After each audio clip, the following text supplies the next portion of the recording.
Broads Media. Oh, man. Wow. How do you feel about that one? Sure was rough. Hey, before we talk about what just happened against Carolina, if you are new to the channel, make sure you subscribe and you join the Broads Media family here. I can't thank you all enough for the crazy support. And if you want to take these podcasts on your car rides with you, you can search Sports Talk with Broads or Broads Media on Apple Podcasts, Spotify, any podcasting platform. And if you leave a 5-star rating and a review over there, it truly helps out with all the algorithms. So thank you so much. Seriously, from the bottom of my heart, I can't stress that more than I would even like to. So thank you. And real quickly here, we all love betting, right? We all love sports betting. It is fantastic. What if I told you I have the opportunity for you to check out all the fantastic sign-up bonuses for all the online sports books that are available for you? All you have to do is check out bookies.com/broads. The link is down below in the description, and you will see all these fantastic, seriously, these beautiful sign-up bonuses and all the bonuses to help give you an extra little how do you do in your side pocket. There's no reason not to take advantage of it. Bookies.com/broads. If you sign up with that promo code and through my link, it helps out my relationship big time. Do not be a fool. Make sure you check it out. It is genius to do so. With that, I'll shut the yap and then yap for the next 30 minutes just about the game. Peace. Love you guys to death. Enjoy the show. What is going on, everybody? That may have been the ugliest game in Eagles history. Ugliest win, I should say. This passing game is so bad, I don't even know what to say anymore. I'm watching Johnny Wilson get more targets than A.J. Brown throughout a good portion of the first half. I'm watching Jahan Dotson and even Alcantara get looked at more than A.J. Brown. Now, let me start here, I guess. One, I'm angry, and I do know that midweek I'll probably feel differently. A win is a win, and when you put together 9 straight wins, and when you see the opponent that's coming to town after you just played Washington, L.A., and Baltimore, there is some version of a letdown that's going to happen. Can you find a way to be scrappy and win a game that, you know, is really hideous? I mean, it's bound to happen in a 9-game stretch, and if you're winning them all, they're all not going to be pretty, right? So just from a general sense, that's how I look at it from an overhead view, and I do feel like there's truth to that. With that said, though, normally they figure it out, and then they dominate a second half. They turn on the Jets, and then they abuse you. They kick your ass. They obliterate your soul. We never got that here. You just escaped. Quite frankly, I don't even know how they did it. There's a few plays that I liked offensively. Jalen for 35. Jalen's touchdown pass to Alcantara. The 3rd and 13 to A.J. Brown. But that ended up not really mattering, and I don't know. There was also him sliding prior to that to even set up the 3rd and 13. There was the delay of game after that, which was a disaster. I thought that was Jalen's worst game passing the football. The worst. And he's had some damn bad ones. This is the worst. And I believe in Jalen. I think he is capable of throwing the rock more than people give him credit for. But I'm watching A.J. Brown break out of his route, and I need to see the quarterback anticipate that timing of it and throw the football. He's hesitating. He's double clutching. What are you doing? Number 11 is going to be open. You have to trust it. He's going to beat his defender. You have to know it. Let it rip. How many times are they going to show AJ and Devontae Smith on the bench clearly upset, clearly aggravated that they aren't getting the looks that they deserve? So I really don't know how they pulled this thing off. I mean, obviously, Saquon had some good runs in there. But wow. It probably shouldn't have been as close as it was if the dumb, idiotic, stupid-ass refs call a face mask that's right in front of your damn eyes. There was nobody in play even close to the two men, the tackler and Calcaterra, who had the ball. There was not a mess. There was not a big group of 5-6 people where it could get lost. This thing was the only play by the football.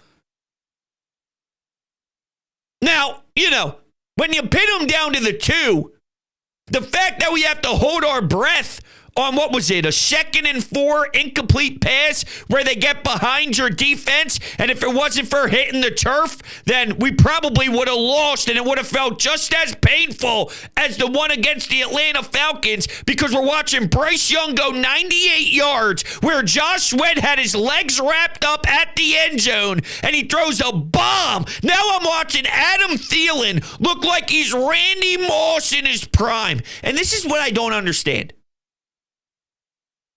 Bryce Young, who has been playing better, no doubt about it, and Adam Thielen in year 97 can consistently get intermediate plays going, can consistently get chunk yards going, and Jalen and A.J. Brown can't.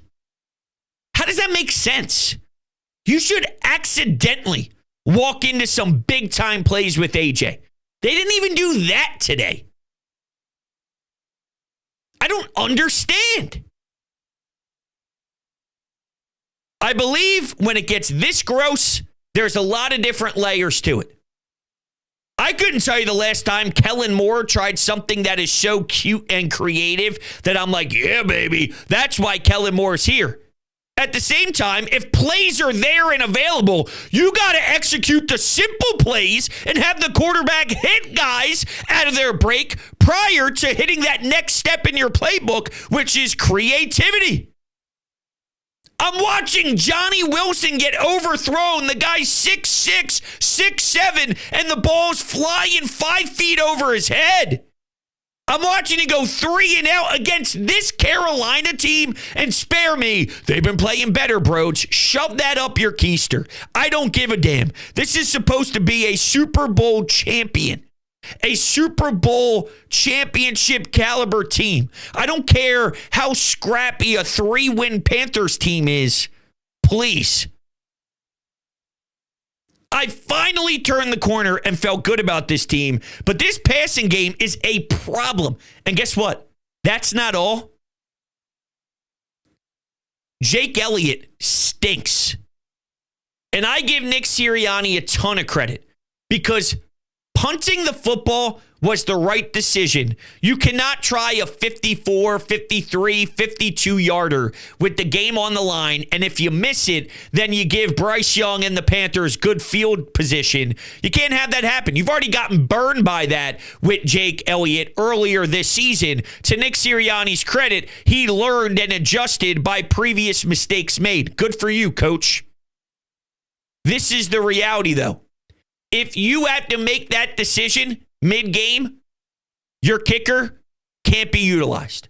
And if your kicker can't be utilized, you have to look in a different direction. I mean, that's just what it is. It's what it is. If you can't trust your kicker to hit a 50-plus yarder to make a 1-possession game, a 2-possession game in the fourth quarter, how do you expect to win in the playoffs? I just mocked Baltimore for their inability to have an effective kicking game and how much that is going to be their kryptonite and be the reason why they fail miserably, because you have to rely on points in close games in particular moments. Justin Tucker sucks. He sucks. I laugh at the Ravens because he sucks. Jake Elliott sucks. This can't work. This can't fly. If this is who he is, we will not be able to succeed. You need a reliable kicker. You need someone who can make a one-possession game, a two-possession game, late in a game, over 50 yards. The dude misses an extra point. You're lucky that there was an offsides. Then you go for the two-point conversion. Good for Nick. Right call. On both scenarios, the punt and the two-point conversion. But you have a Jake Elliott problem. And that can hold you back. So it's very irritating that we're here. Darius Slay, couple of big fourth down stops. Good for you. But I thought this defense as a whole, super sloppy. I've seen them wrap up and make tackles way better than what I saw today. There were a couple of times where two defenders was attacking the ball for a gang tackle, right? And it should have been on third down. Let's say you stop them and make it 4th and 4, right? That's if you actually executed. But instead, you allowed for them to gain a couple of yards. Now it's 4th and 2. They go for it. They keep their drive alive. They put together an 8-minute drive, 7-minute drive, 14 plays. They go 70 yards. But you allowing them to just outmuscle you and to lower their shoulder and gain an extra yard or two on third down to set up a more reliable fourth, that gave them the opportunity to roll the dice. But a 4th and 5, a 4th and 6, you're not giving them the luxury of thinking about it. You force them to have to punt it. You force them to have to play a different game and to call the game differently. But they weren't as crisp in that area. It was rough. That game as a whole was rough. And I want to make it clear again that I'll probably feel differently about it maybe as the week goes on, especially if I see how the game looks against Pittsburgh and they look like what they did against the Ravens. Then it's like this was more of the hiccup. This was more of the but they were able to win that game still. So if you're able to win sort of that letdown game, everyone calls it a trap game, but if you win the said trap game and you move forward and then you get back to who you are, then all right, you just kind of move past it and you play down to your competition. You never want to do it, but the emotions are high and the anticipation's high for a big game at 425 down in Baltimore to match Lamar Jackson, to match Derrick Henry, and to match the toughness of that team. When you come home and you just naturally see a way weaker opponent, regardless on how they looked against Kansas City and how they looked against the Tampa Bay Buccaneers, reality is that juice and that energy and that pop and that flair and that excitement to face them. It's not the same as going on the road and facing Puka Nacua and Cooper Kupp and Sean McVay, who just won 4 out of 5. It's not the Washington football team or the Commanders on a short week at home for the NFC East crown at that particular time. It's not what it is. So naturally, the letdown is there. Maybe that's what we witness and maybe that's what we experience. And knowing what I believe this team is, then that probably will be the case, but it doesn't help me right now as the game ended 5, 6, 7 minutes ago, and I'm seeing that. I believe that was arguably the ugliest win of all the ugly wins that we've seen. And we've seen some damn bad, embarrassing performances that they somehow slithered through. This is no doubt about it, one of them, but this may take the prize. This may be the number 1 overall pick. Why, you ask? Because I just don't know if I ever really saw them get established ever. In these other ugly wins, they eventually get established. They never got established here offensively. Never. They just weirdly did enough, and then their talent is just better. But I never saw that rhythm and that flow. Even when CJ had that interception, they had the touchdown drive. Devontae was hit towards the left side of the sidelines there, which was a nice play. They scored the touchdown. You think they would double dip with points after the second half started, but it wasn't that easy to do. I thought that would be the turning point because, well, the Panthers had some life. Bryce Young was doing his thing. That was the chance for the Panthers maybe to hit the Eagles below the belt, and then you throw an interception, and that would normally be what it takes to wake up the beast. That would be how the Eagles flip the switch. You give them an extra possession after the 2-minute warning, right before half, as they're about to get the ball back when the second half begins. That could be torture if you're on the other side. That could be overwhelming, and that could be a quick 14-point turnaround. And, how did the Eagles put up 14 points that quickly? You give them the football, you give them manageable short fields, you're going to pay. It is what it is. But even that couldn't push the Eagles forward enough for my liking. So, unfortunately, this one leaves me with more questions than I thought I would leave, even with an ugly win. Like, if I told you prior to seeing the result, this game won't satisfy us from a victory standpoint, there would be a lot more left to be desired, if you will, right? If I told you that would be the result after this game, I knew that I'd have some questions, right? I have more questions than I thought I would have. We're this deep into the season, and I heard Kellen Moore with his media availability this past week, and he was discussing how, look, they've tried everything. They've tried a lot of different things. They've worked on this, that, and the third. They've done X, Y, and Z. They've tried to sort of check out different key pieces to the slow starts to see what can change. What week is it? Yeah, okay. If you don't have it yet, you'll probably be stuck here. You'll probably be stuck here. That's no good. How don't you accidentally get more production with AJ and Devontae? I don't know how that's possible. And I don't know how it's not stressed more. Just throw it his way. Just throw it his way. There's no way that both of them, with the ability of Saquon Barkley, and I'm saying this without seeing the old 22. All right, hear me out. From a very basic level, Saquon Barkley is a machine. He's breaking records of LaShawn McCoy. He may break the best record of rushing of all time in the NFL. So clearly, when you are a defense, there is going to be a focus on what number 26 is doing. You can't worry about AJ and Devontae and allow Saquon to take off, because if that's the case, you are going to get annihilated.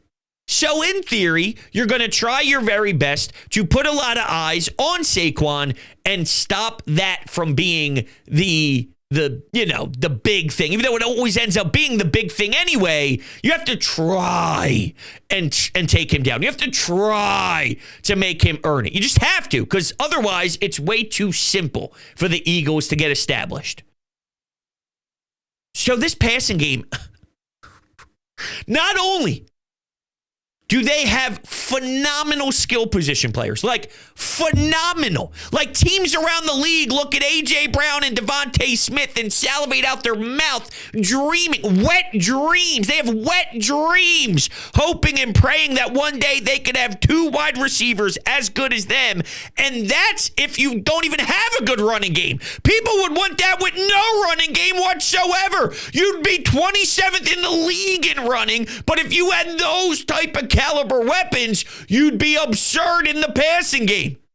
So when you have arguably the best running back of all time and a season that will be historic as the all-time best, you still, with these weapons and the skill they have, still can't get enough flow offensively. That's crazy.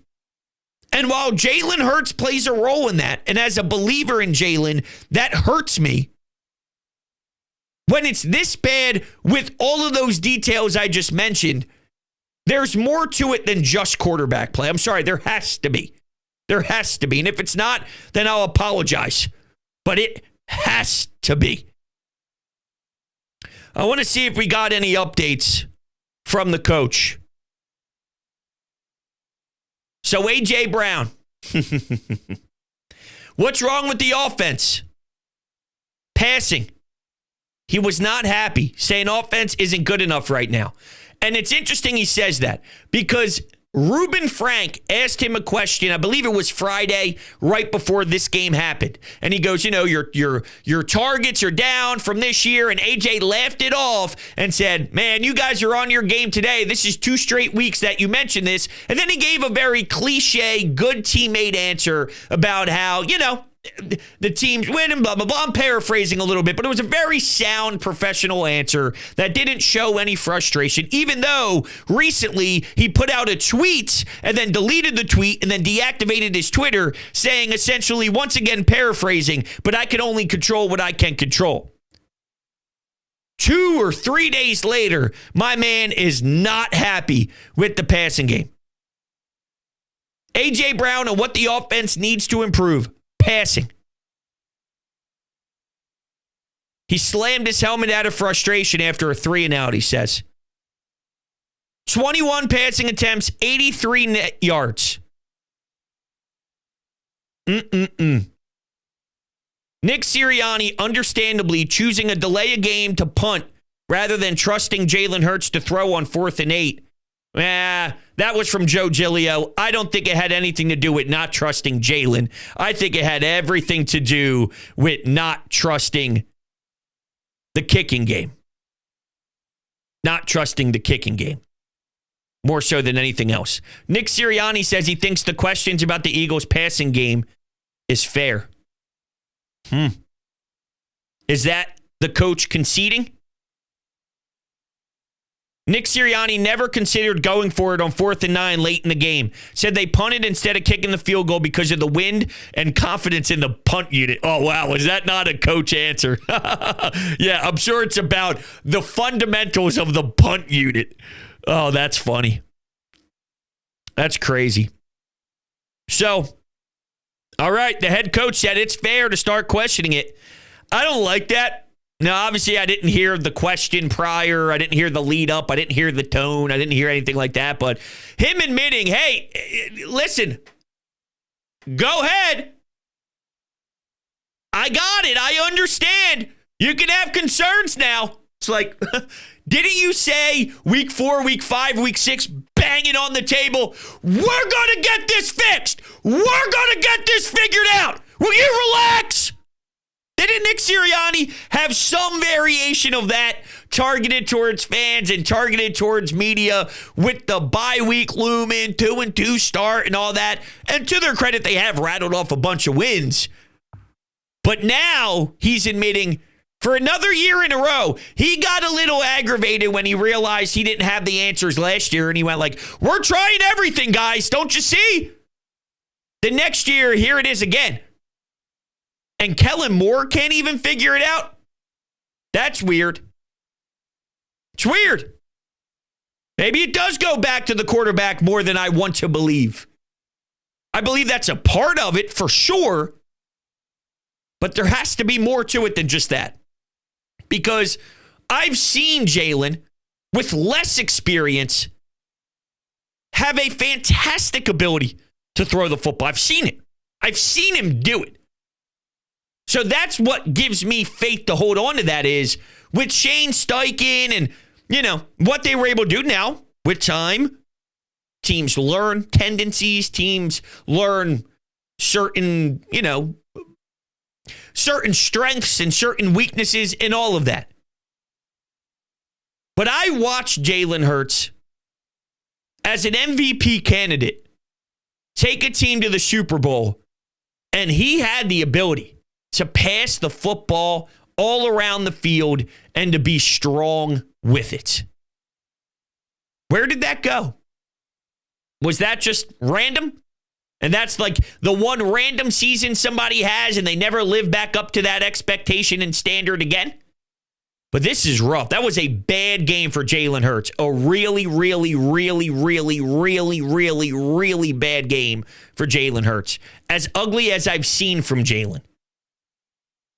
Oh, man. Hey, we're going to take some anytime hotline calls here. First, though, welcome on into the channel. I love you guys so much. And I have to tell you about garage beer, okay? Because there is nothing better in life than having a case of garage beer that's nice and cold. It is a beautiful light beer. It's the best beer to ever touch your lips. Don't worry about an IPA, all right? It's 0% IPA. It's 100% light beer, and it's 1,000% quality. DrinkGarageBeer.com. There's no better beer on the market. Do not be a fool and join the Garage Beer family. All right, with that, let's go to the Anytime Hotline and rip through some calls. All right, just watched the defense stand. Balls turnover on downs, less than 30 seconds. Birds are going to win. Tell me why this is the most worried I got in a game coming down to the last 3 minutes this season against the Panthers. I'm sitting here, palms are sweaty, wondering, are they going to hold? They did, but boy, if this is how we play against the Steelers next week, it's going to be a horrible game to watch. Let's go, Birds. So I already see some Eagles fans taking this approach. The Kansas City Chiefs barely beat the Panthers. They just won by 3 points. And if that's happening to Pat Mahomes and Andy Reid, then in what world should you be worried about the Eagles? Reality is the Panthers have shown life and they have shown signs of competing. And while I don't disagree with the fact that they do seem to have more of an edge right now, and they are not that broken down version of this team with so many questions and wondering who the quarterback is. Are they giving up on Bryce Young? Are they not? They had a weird identity scare and a weird sort of facelift, and they had no clue what they were doing. They were operating like one of the dumbest franchises in sports. So I gotcha. They're not the same as they once were. With that said, though, as much as we never rule out Andy Reid and Pat Mahomes, I think we are all on the same page that the Chiefs aren't right this year. And then maybe they right the ship. They figure it out because they're Andy Reid and Pat Mahomes, and that's what they do. And history has shown, like last season, that they may not be the biggest juggernaut throughout the regular season. They could win 11 games and then go on the run because they know how to win in the playoffs, and they know how to win when the moment is the biggest, and they are special for a reason. And that very well could be the case. But this Chiefs team, we all wonder if they're not broken, but if they're missing something. So if we're all wondering that question, should that be the standard? That the team, if we're wondering if they are a broken version of themselves, since it took 3 points to beat the Panthers? And it never works that way either. Come on, we know that. The Browns beat the Steelers. Teams beat good teams. Bad teams beat good teams randomly in a week. And while you may throw that back in my face and say, exactly, bro, so be happy with the win and move on. Did you hear AJ? Did you hear the head coach? The head coach is letting you know it's time to panic about the passing game. I shouldn't really have to sit here and convince you that there are some real critiques. It's not just be blinded by win after win after win after win. This one was a dose of reality of, holy smokes. I mean, we understood the pass game wasn't hitting its peak, and it never would hit its peak. But did you really think that this was going to be the standard? This is the standard, fellas. We want to win a Super Bowl. It's not about can you eke one out against Carolina. It's does this passing game win a Super Bowl? Maybe your defense on a good day and your run game and offensive line on their best day is enough. I'm not questioning if it is enough because I think they can maul you. I believe it could be enough. But missing out on the pass game could be enough to be the difference in getting over the hump or not, in winning an NFC championship game or not on the road. I mean, that could be a major difference. Your kicking game, between your passing game and kicking game, if they are going to heavily hurt you and your run game and defense are going to insanely help you, I can't rule out the passing game being a crucial part to a monster collapse, a monster failure in the playoffs. I wasn't feeling this way prior to this one. These last 3 weeks, let me tell you, I was really enjoying it. I said, put away all the struggles, put away all the first half concerns. They win. I said, Jalen Hurts, why is he getting bashed? They're 10-2. He wins. And to his credit, I can't believe I'm about to say this, but he did make those winning plays again. It was just so ugly that I can't really enjoy those moments. 35 yards is a big deal. The 3rd and 13 at the time was a big deal after he slid and made a stupid play. The pass to Alcantara in the end zone was a big play. He did do enough. But in this game, it doesn't really overpower the frustration. It doesn't overpower the bad plays. It doesn't give me the same set of excitement that I had in other games where the second half he balls out, or in the second quarter he has a completion percentage that's just almost perfect, where he doesn't miss a pass, where he's locked in, he goes 8 for 8 and the ball is moving and the offense is humming and this thing is cooking, right? We've seen that where the first quarter they go 3 and out twice, and then the third possession happens to be in the second quarter, and then he doesn't miss a pass. It's 5 straight completions. It's mixed in with 5 runs. It's 10 plays, it's a touchdown drive, and now they're soaring. We've seen that.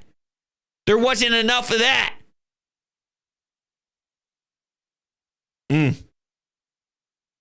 So weird, man. This team is so weird. Let's go to Mist. What's up, bros? It's Mist. Hey, look, man, not the prettiest game, for sure. Offense struggled. Defense struggled maybe more than we're accustomed to seeing, but hey, this Panthers offense has shown a lot in the last couple of weeks, and it was easy to look at this as maybe being a trap game, and it kind of was. We fell into that trap, but you come out with the win. The right guys make the right plays at the right times, and you win. That's how this game works, baby. Go Birds. I appreciate the optimism, Mist. I love you. I appreciate your opinion here. It's just hard for me right now to accept that this is the typical trap game. Maybe Thursday, Friday, Wednesday, maybe I'm in a different headspace later on. And I'm not even ruling out what you're saying. I do get it. I mentioned it. This isn't the same intensity as other teams. So just naturally, as humans, there is a different focus level, a different competition level, a different sort of perspective on the game. And I think that clearly showed. But even within a trap game, the offensive issues in the passing game, that isn't only happening because this is a trap game. That seems to be more systemic and more week to week. It's not almost like it is. It's every week. So I think that's why I'm viewing this differently. Instead of just the one game and looking at the one outcome that we just witnessed against Carolina, it's, okay, so the common theme is here again. And not only is it here again, but it's somehow getting uglier. Sure, this could be a trap game, but if this is a trap game where the defense doesn't wrap up as well and CJ Gardner-Johnson's in and out, you're already down Reed Blankenship, you don't have Sidney Brown, you got random pieces back there, so there's some miscommunication defensively, which allows Bryce Young and Carolina to have some more offensive power, and you win a game 33, 35, whatever. You put up 30-something points, and then Carolina puts up 28 because your defense just, maybe overlooked Bryce Young, Adam Thielen, maybe just give them credit. They made some plays, and you're banged up in your secondary. Maybe it's something like that. Cooper DeJean getting worked by a veteran. Maybe that happens.